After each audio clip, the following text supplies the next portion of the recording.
It's Dan Kenner with another episode of The Casual Author. Today is Tuesday, June 6th, 2023, as I record this, and this is episode number 79 of the podcast. Today we're talking to Janine Hamner about burnout, how to avoid it, and how to deal with it when it happens, both in the workforce as well as an author. So I think you're going to want to stick around for that conversation. We talk a lot about how to account for it, kind of what tools you can have or implement to overcome it if you do reach that burnout point. It's a very realistic conversation that I think a lot of us are unwilling to accept, even though we know that we get there sometimes. So definitely stick around for that part of the conversation. Now, before we get into all that fun stuff, let's talk about updates this week. Updates on the homestead. I love how I just switch it up each week. This is part of my pantsing brain. I don't really think about what comes first in terms of updates, but in terms of the homestead, a couple of things have happened this last week. We got our shipment of meat chickens. So we went back and forth about whether or not we wanted to try to breed our chickens, hatch our own eggs for meat, or if we wanted to purchase them in. There's some advantages to both, of course. Purchasing them in is, you're getting a really good breed of bird. They're very big, they grow quick, and they're known for their genetics in terms of meat.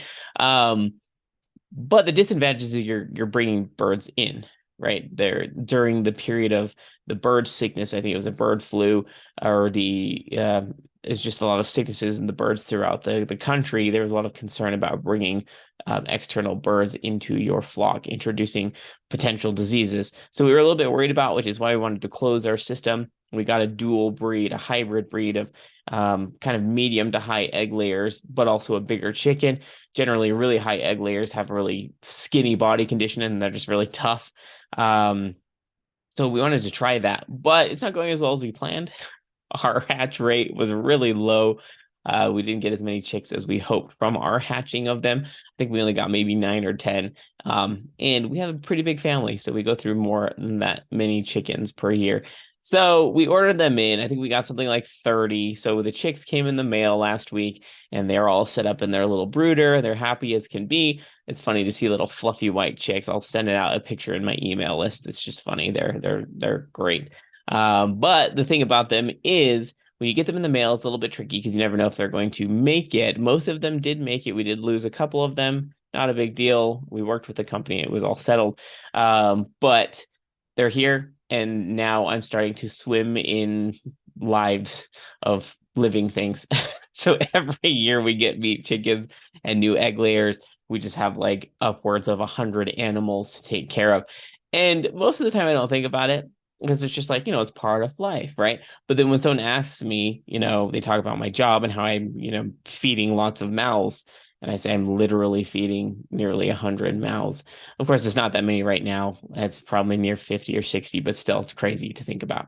The baby goats are growing up. They're not to a place where we can sell them quite yet, but we have transitioned the bottle feeders, the 2 girls that were bottle feeding, to only 3 bottles a day. Now, that's fine. It's not a big deal. They get about the same amount of milk, but it's great to reduce the feeds to 3. We squished out the 4th feed and added extra to the bottles for the other 3.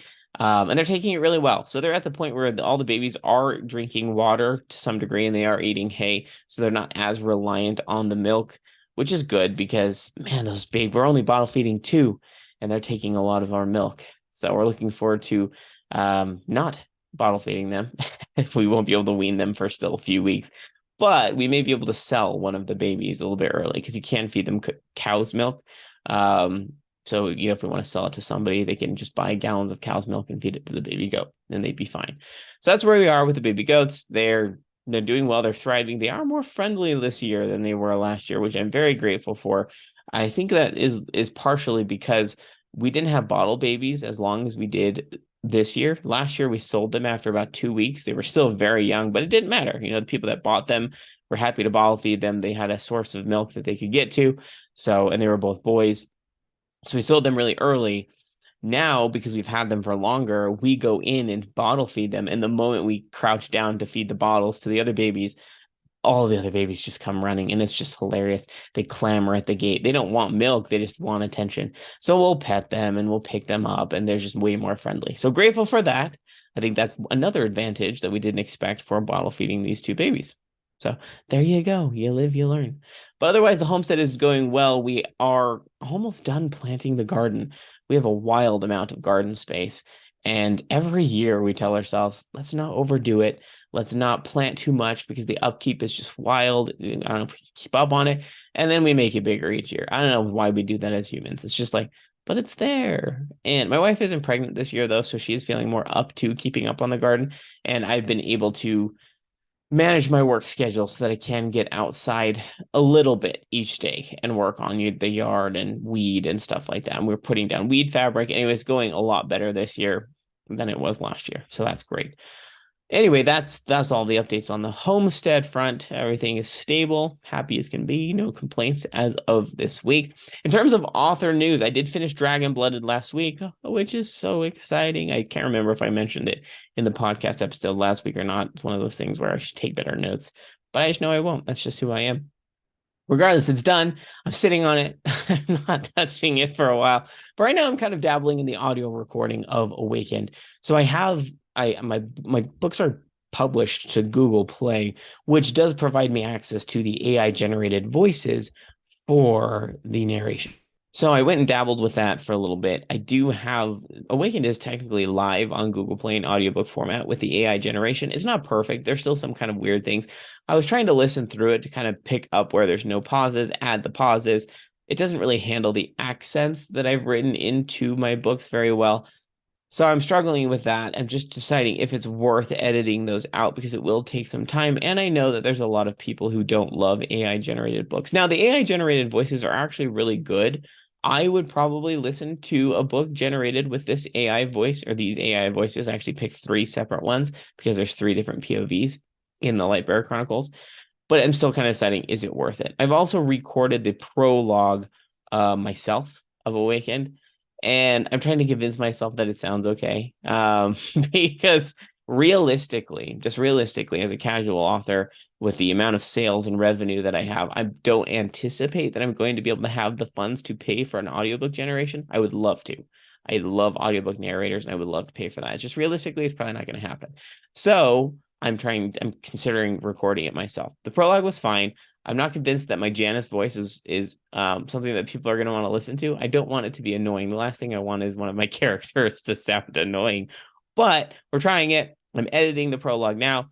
Perhaps once I have a sample of it, I'll let you know, or maybe I'll play a sample of it in the podcast and you can decide, say yay or nay, vote for it or whatnot. Maybe I'll send it out to my listeners. I can't decide.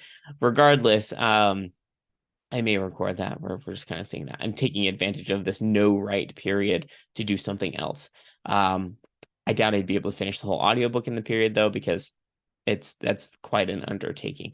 Still, I'm getting back into picking up the Cyber City book. We left off at about roughly a third of the second book. My co-author and I kind of hit a strange wall. We're trying to figure out what it was. I feel like I could write forward with where we are. My co-author, not so much.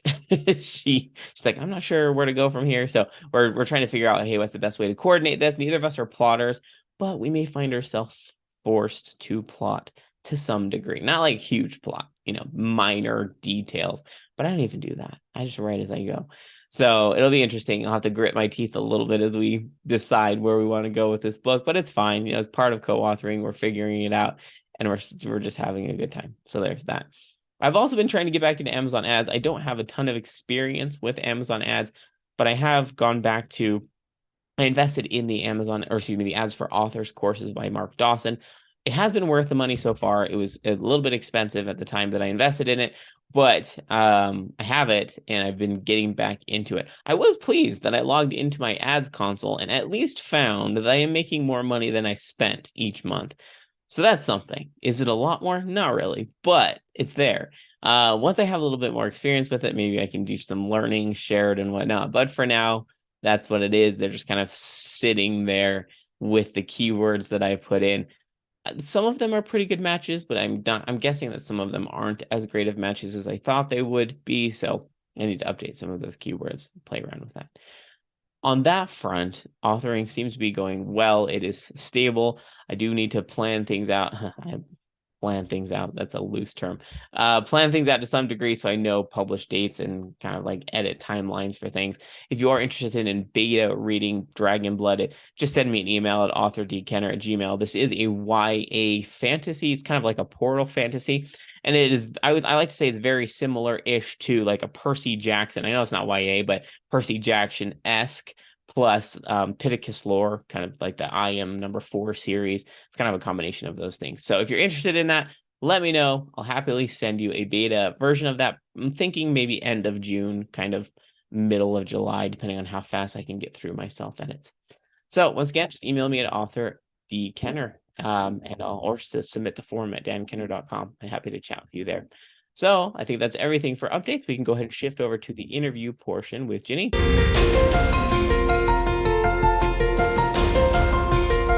Hey, Janine, how are you today? Hey, Dan, I am very well. Thank you.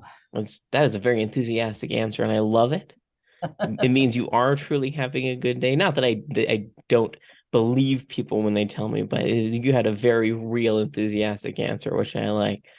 So that is great. I'm excited to talk to you today about a very real topic that a lot of us experience, particularly as adults who have a lot of responsibilities to take care of. Before we get into that, though, let's talk a little bit about all the facets of your business, of your authoring, of your podcast. You've got a lot going on. So maybe let's start with the authoring. How long have you been writing and publishing books?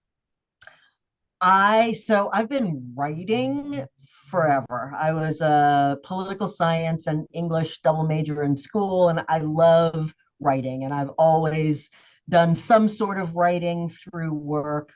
But in terms of writing books, my first, so I co-authored a book with Leslie Michaels, which came out last summer, so summer of 2022.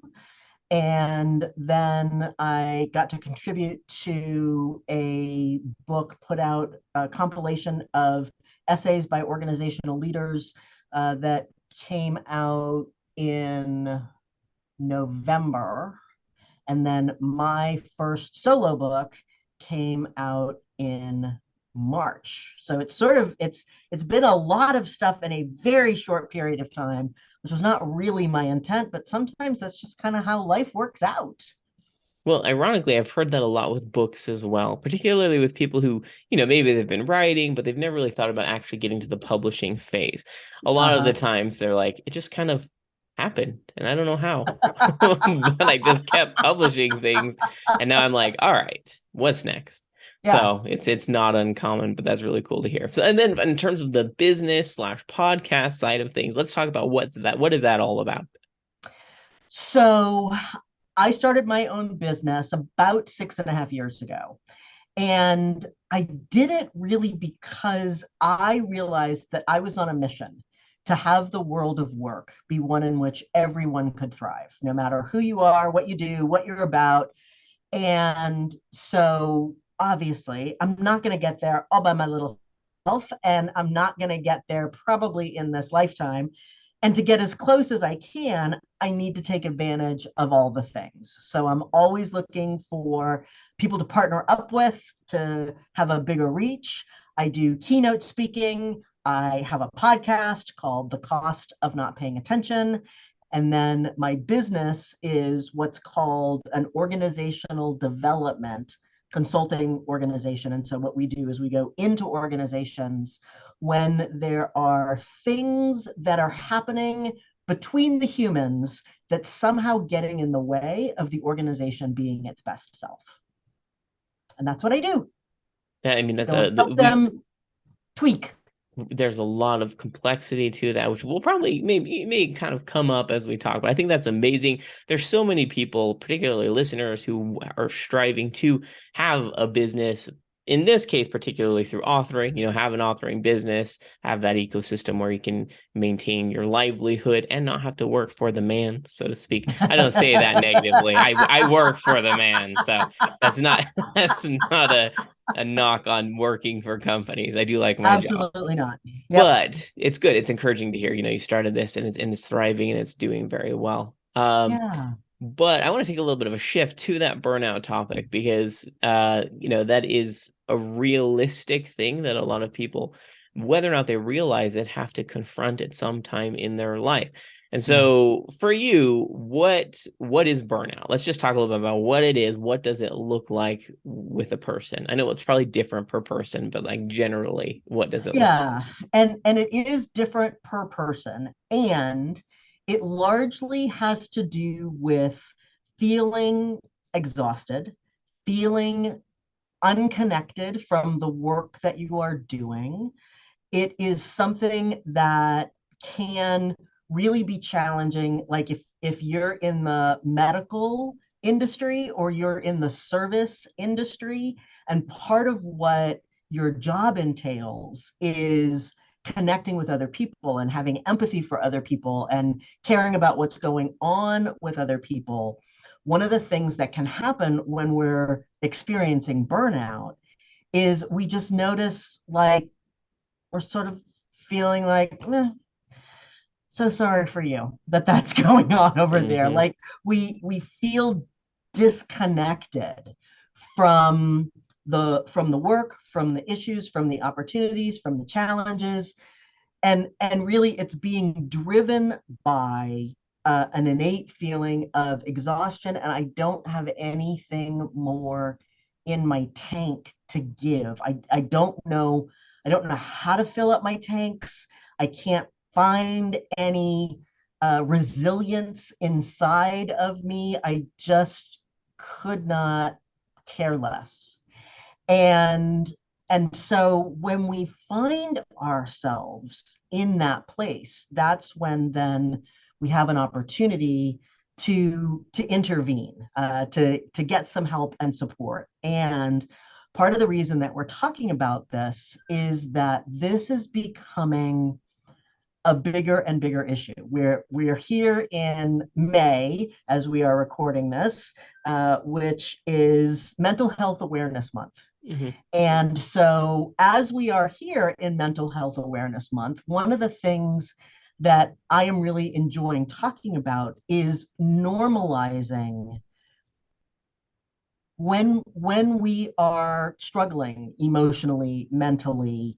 If I fall down and I break my elbow, I might feel like a klutz, but I'm not going to have any feeling of shame in the fact that I now have a cast or a sling or, whatever it is, dealing with the fact that I fell down. When we have things that are happening with us emotionally, which can sometimes be chemically based, we in our society, we have created a stigma around that, like that there's something wrong with me if if I fell down and I broke my feelings, if I'm having a hard time. And one of the things that is sort of an ongoing effect of COVID is that the rates of people dealing with like burnout and depression and anxiety have really skyrocketed. Mm. In part because in the beginning we were so lonely and we didn't have resilience sort of built in order to go through the really big changes that many of us went through. And there's all kinds of shifts that are happening in the world of work that are challenging for people. And us human beings, we like it really well when things are 72 degrees. Like we like being in our comfort zone. And we inherently we don't really want to change. And there's a lot of circumstances that are happening right now that are forcing change, and it's uncomfortable. And so that's the other sort of added dimension that's going on here for many people, is that we may be dealing with stress, we may be dealing with burnout, we may be dealing with depression or anxiety or sleeplessness or, anything sort of in this domain. And then we don't feel like we can talk about it because there's this there's this shame, there's this something's wrong with me attached to that. And so then we don't get help, we don't get support, and it just becomes this spiral.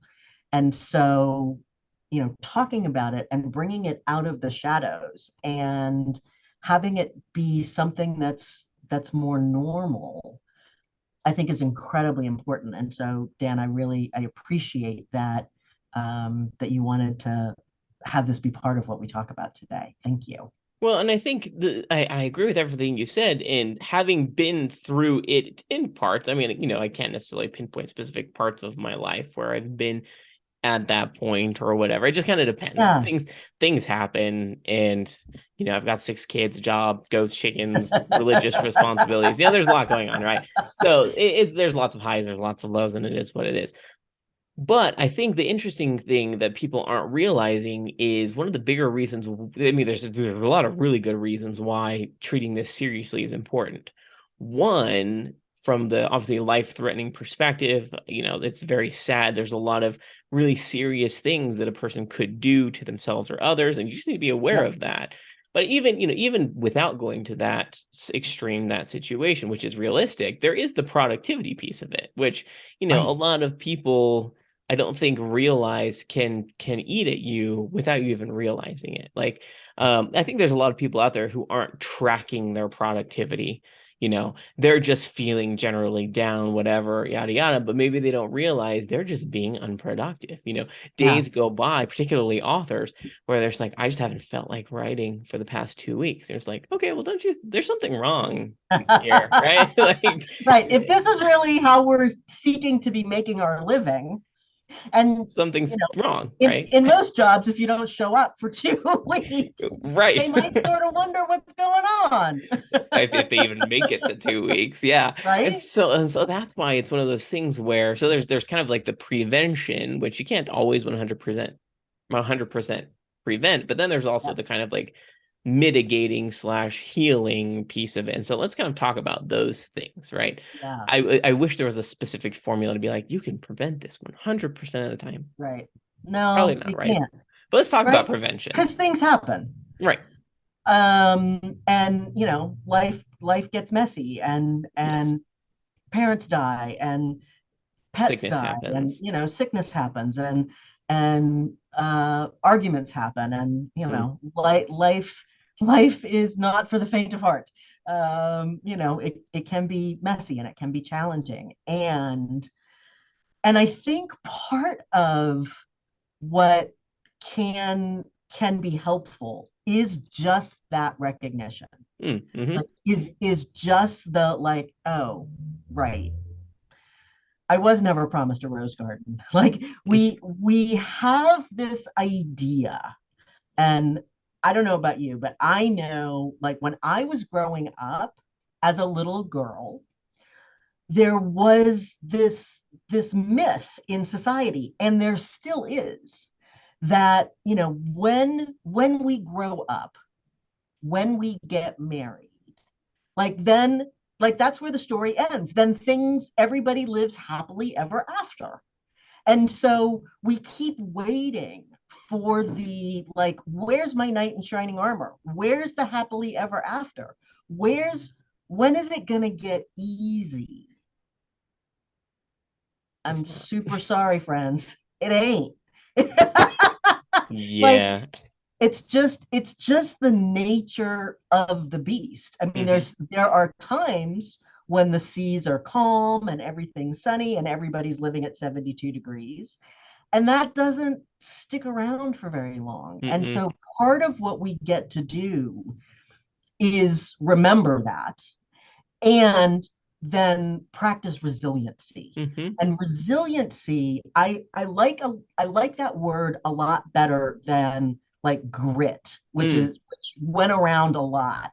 Grit for me is really sort of like sucking it up, putting on your big girl panties and getting on with the Mm-hmm. world. that for me feels a little untenable. And like, sort of, some people have grit and others don't or have less. And so I like the idea of resilience much better, which is really about when life happens, how do we recover and how do we keep enough in our tank in general that sometimes the little bumps don't completely take us out. Mm-hmm. One of the things that's been super challenging about this time, and definitely if we think back a year and a half, when we were really in the midst of the COVID pandemic and there was so much fear and concern and uncertainty, this machine that lives in our heads called our brain, the thing it hates the most is uncertainty. It's the reason that we will pick a fight with somebody just to get what we don't want, but it's certain, because we hate uncertainty. Our brain has a very low tolerance for uncertainty. And we've been just swimming in a lot of uncertainty. And there's a lot that's happening now in our world that has us feel uncertain.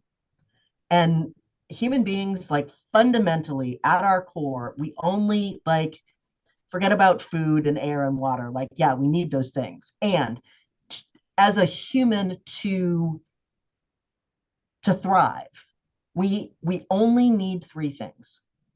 We need to feel safe, we need to have dignity, respect, and we need to feel like we belong. We are herd animals. We need other people.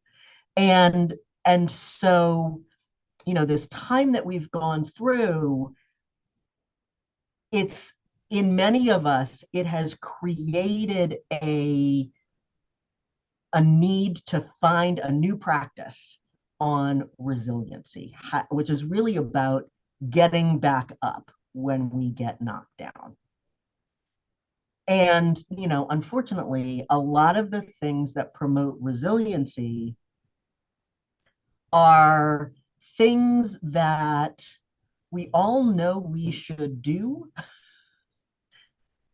and sometimes we just really don't want to. But so, like, it's things like having work-life harmony, which I like that term much better than work-life balance, Mm-hmm. like, because it's never going to be balanced. Mm-hmm. It's always going to be, the seesaw is always going to be going one way or the other. So, but harmony, like, we can strive for harmony. So creating harmony between our and our life, figuring out what are those things, what are those places, who are those humans, what are those experiences that fill our tank. So for many of us, part of what fills our tank is reading. And so, that part of what we're talking about is creating works to be read is great, because that, for many of us, that is a tank filling activity. For some of us, it's dancing. For some of us, it's sleep. For some of us, it's exercise. For some of us, it's eating well. For some of us, it's being out in nature. For some of us, it's being out in nature by the ocean, or being out in nature by the mountains. There are different things for each one of us that is going to fill different kinds of tanks. And so part of what I encourage people to think about is, in order to be your best self, what are the things that you need? And for each person, it's different. For me to be my best self, I need patience.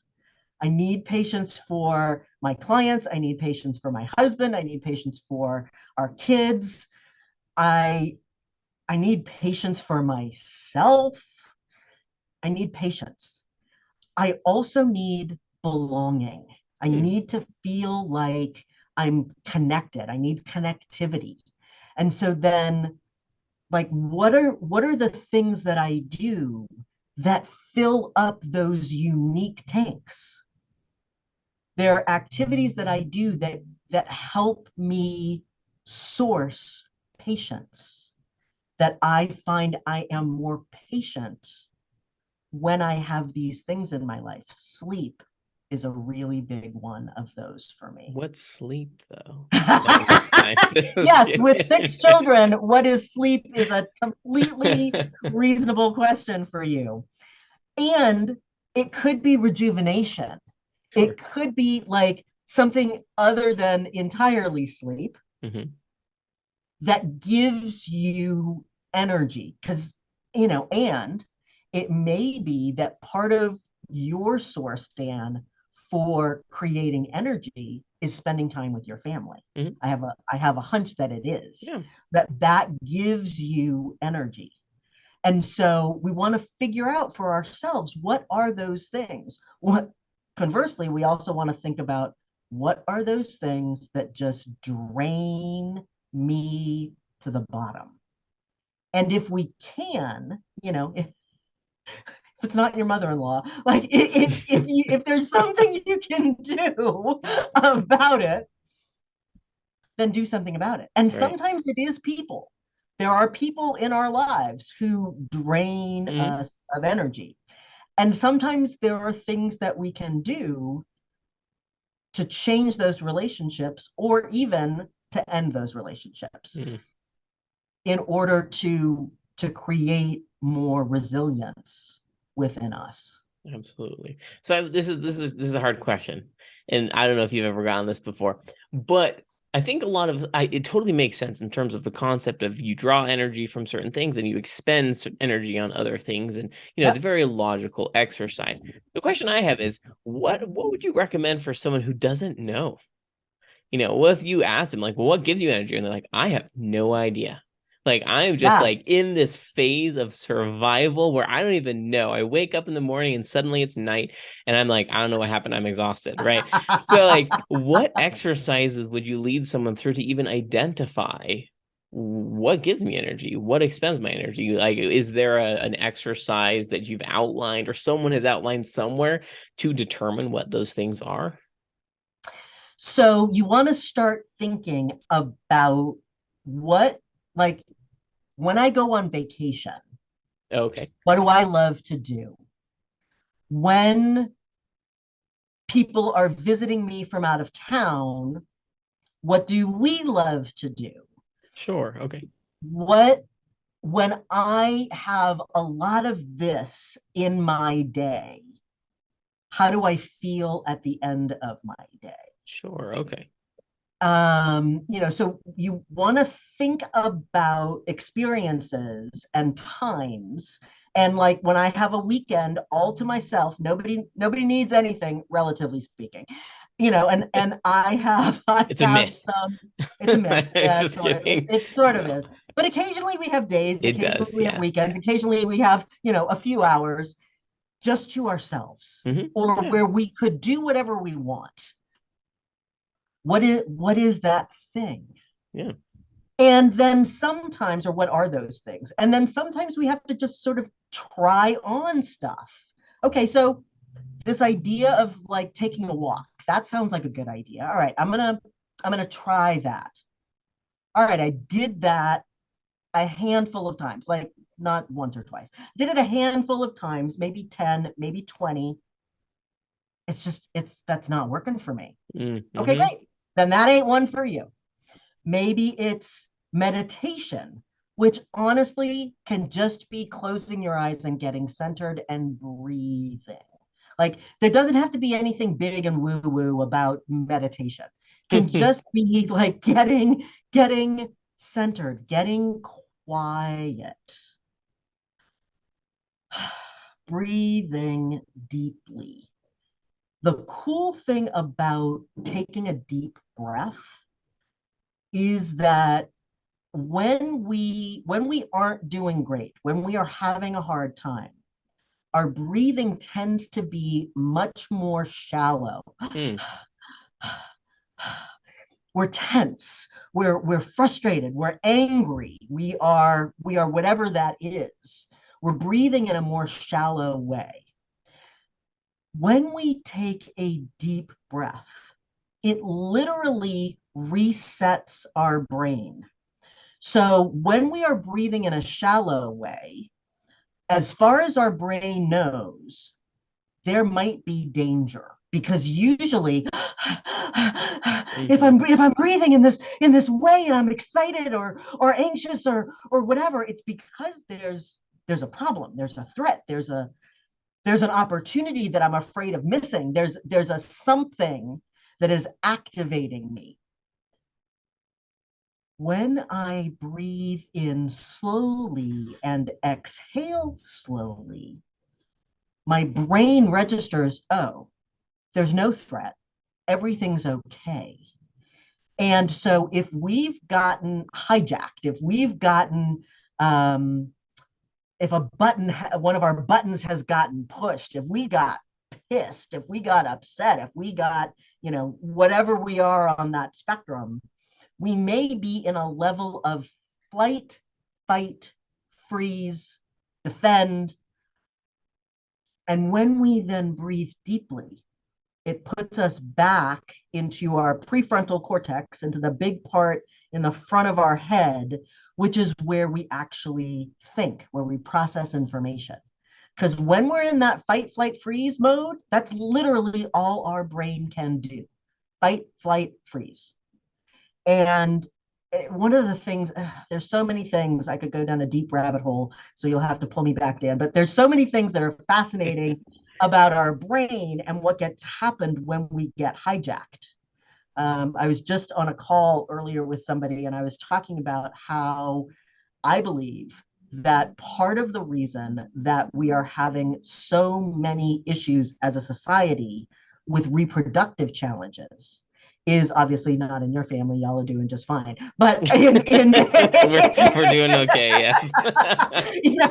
Many people struggle with this issue. Yeah.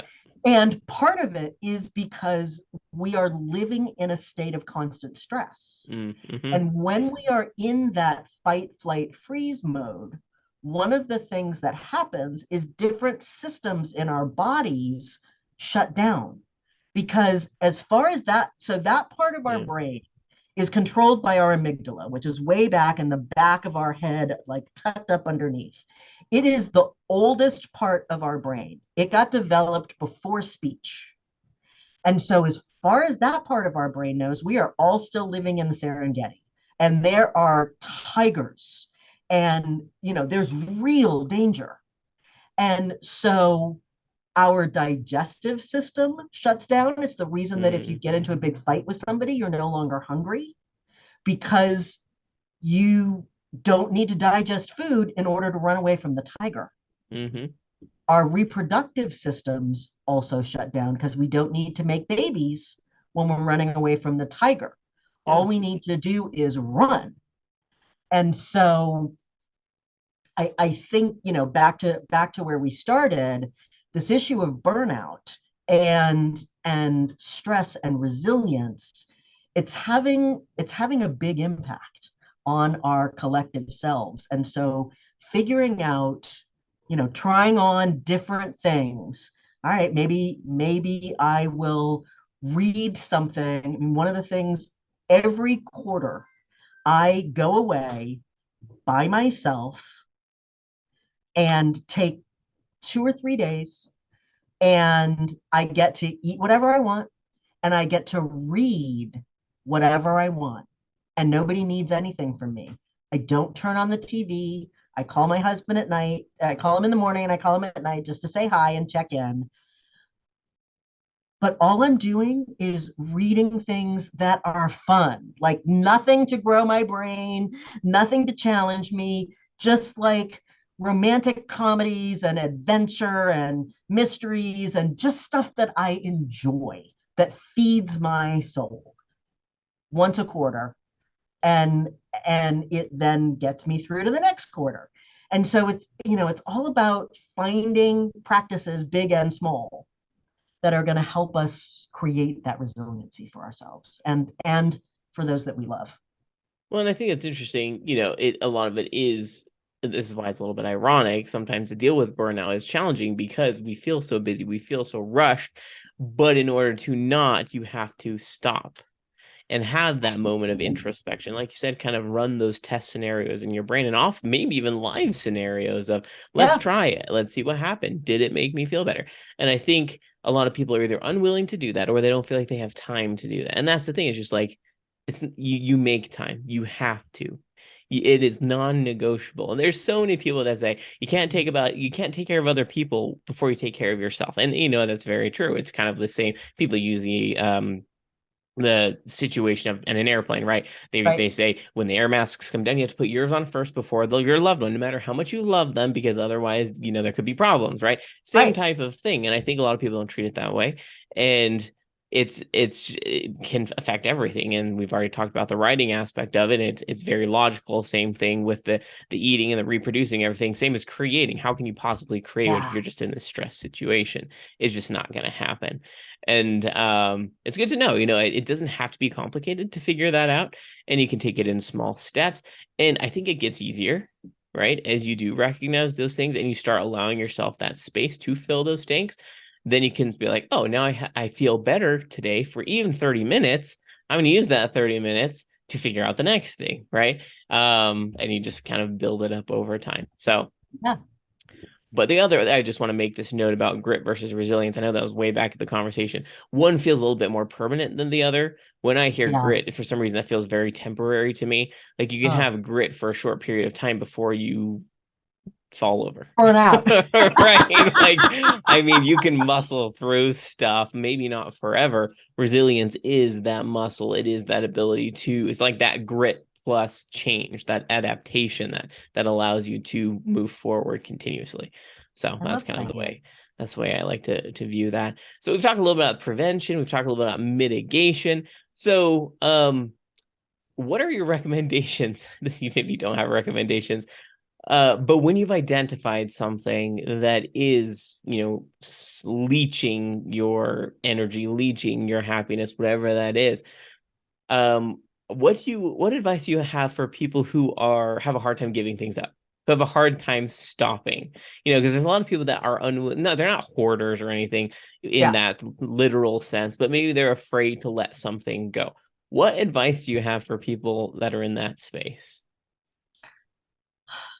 That's such, You're sighing. no, That's a it's hard such a question. great question. And it's such a hard thing. And because, sometimes it's a thing.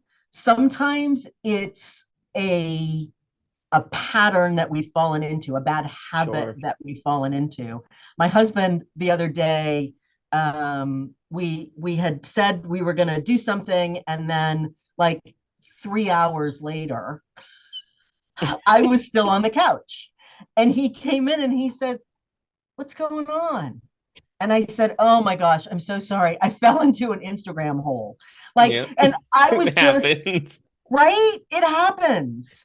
And so sometimes it's things like that. It's we realize that part of what's taking our energy is things that are not great uses of our time. Mm-hmm, So mm-hmm, I saw something the other day about how the impact that social media is having on young children, especially young girls, and how mm-hmm, it's not helping. It is really hurting. I know Dove, the soap brand, has a whole campaign about the images that young girls are mm-hmm. being exposed to and how damaging those can be. Um,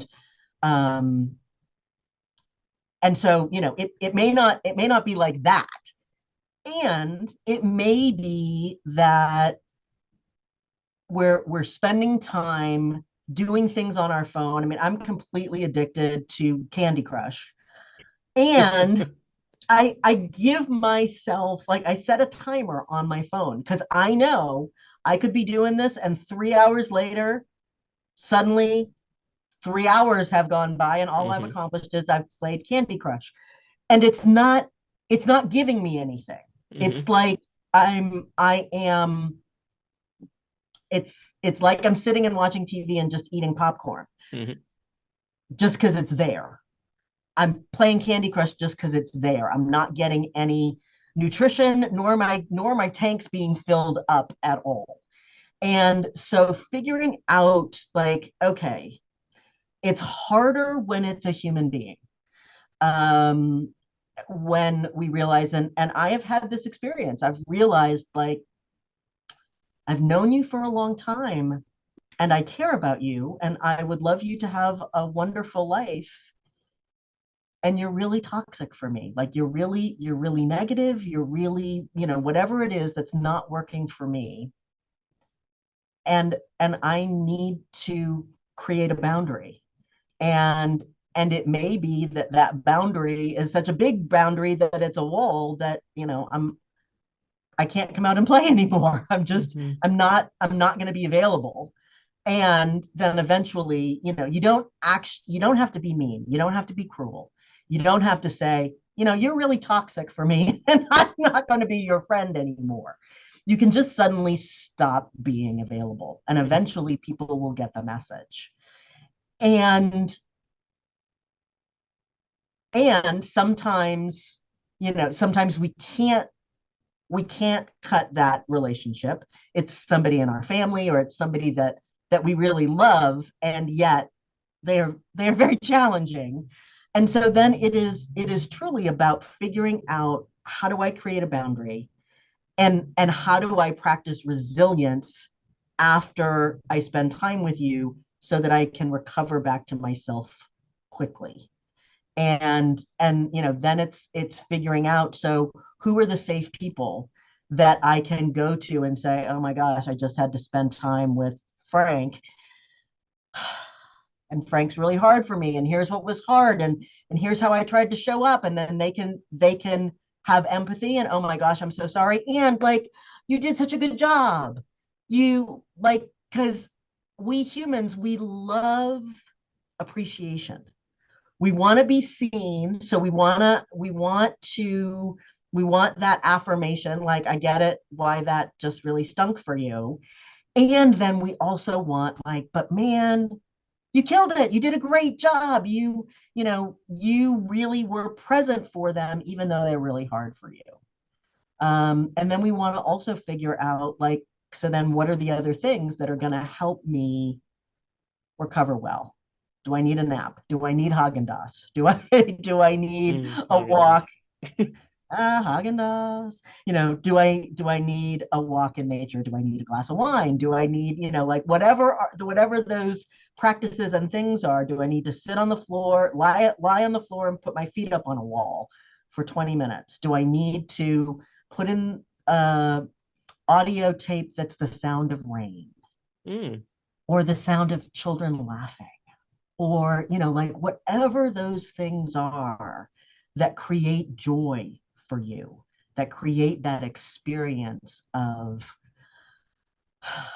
you can take a deep breath after you've done that.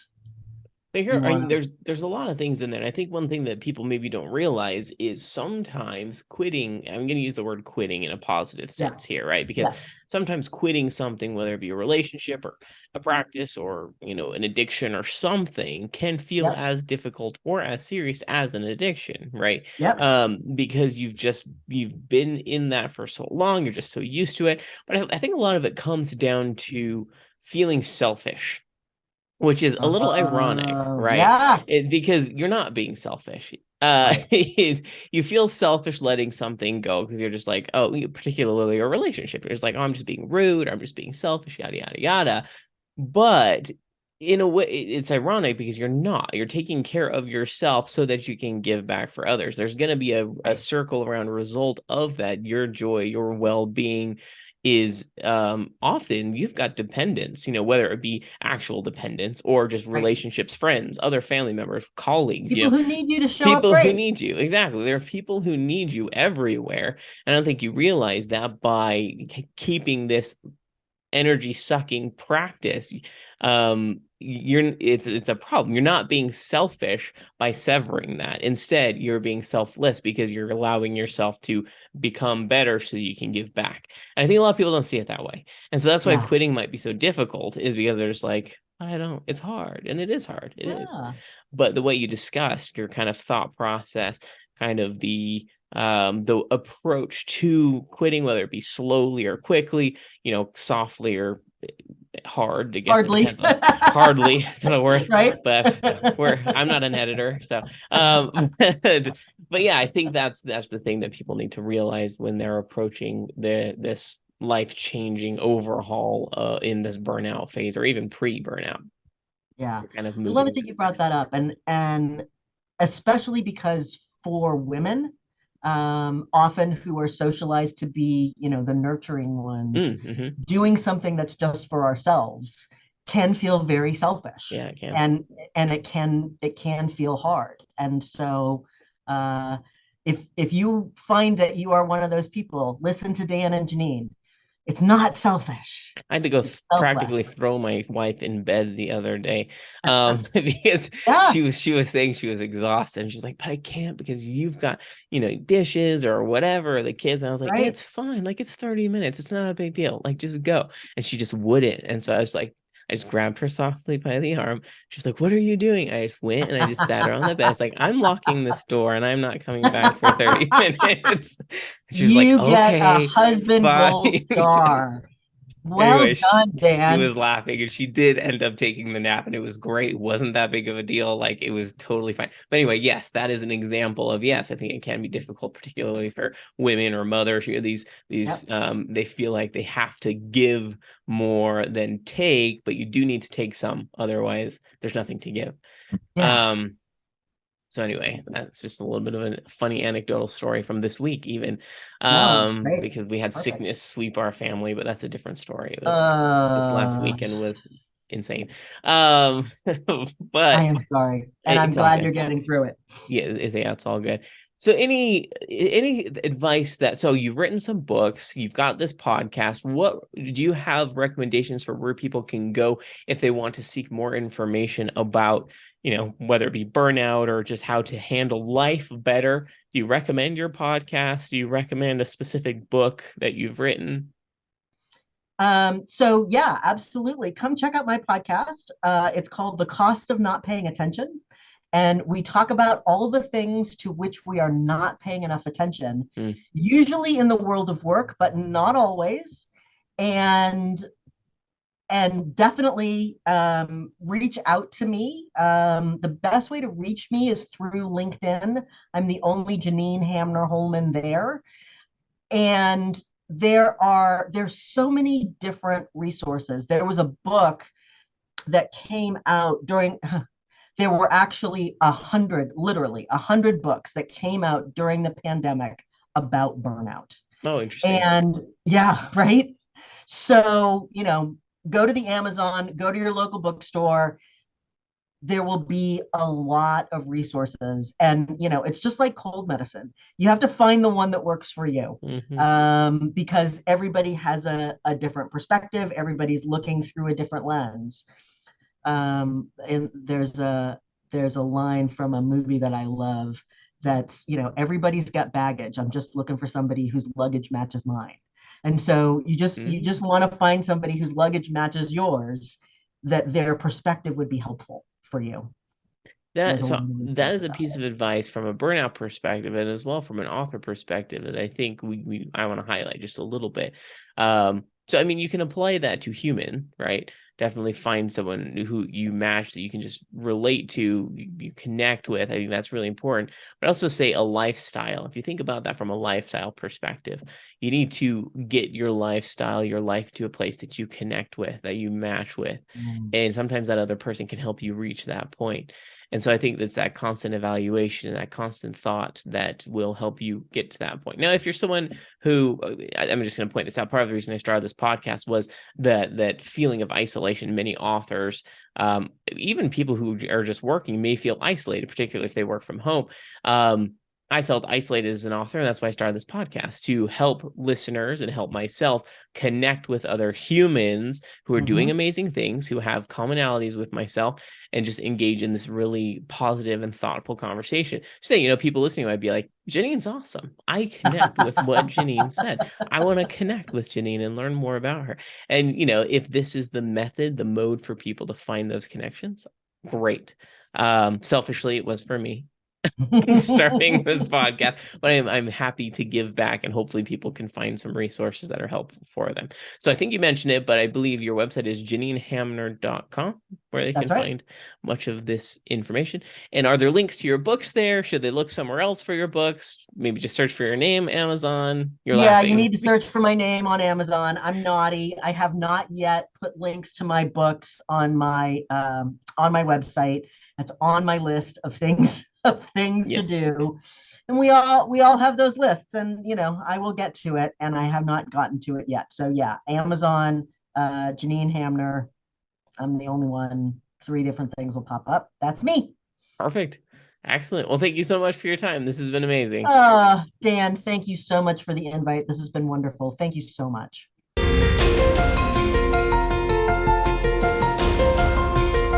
So that conversation, I think, is a really important conversation for anybody to have, mainly because I think a lot of us have a hard time accepting that we have reached a point of burnout, or that we're moving towards a burnout situation. But it's important to recognize that, know where your markers are, know where the indicators are that you are reaching that point, so you can get ahead of it and do something about it. So if you're burned out, stop and do something about it. I don't let it happen. You can't afford to let it affect your life in a negative way. So keep that in mind. Hope you drew something from this conversation that's helpful, and that you are positive and hopeful that you can continue on being a successful author in your own right. So next week, we will be talking to Anoran Arsonist about flawed characters. The conversation actually blossoms into a lot more complicated, rounded than just flawed characters. But we do talk about that. We also talk about the flow of writing, particularly for pantsers. It's a really enlightening conversation, particularly for someone who might not understand or know what a pantser's mind looks like as they're writing their book. So there you go, flawed characters. Tune in next week for that. As usual, if you'd like to join me on my podcast, definitely head to dankenner.com/podcast, fill out the form, share this podcast with your friends. If you wouldn't mind, leave a review wherever you're listening, whether that's Google reviews, Apple, you can listen to it on Audible as well, Spotify, it's everywhere. If you wouldn't mind leaving me a review, that would be great. And if there's anything you'd like me to talk about, topics that you wish you heard, or things that you want to learn more about me or my homestead, just send me an email at authordkenner@gmail.com, and I'd love to talk about it. Thank you so much. Talk to you next week.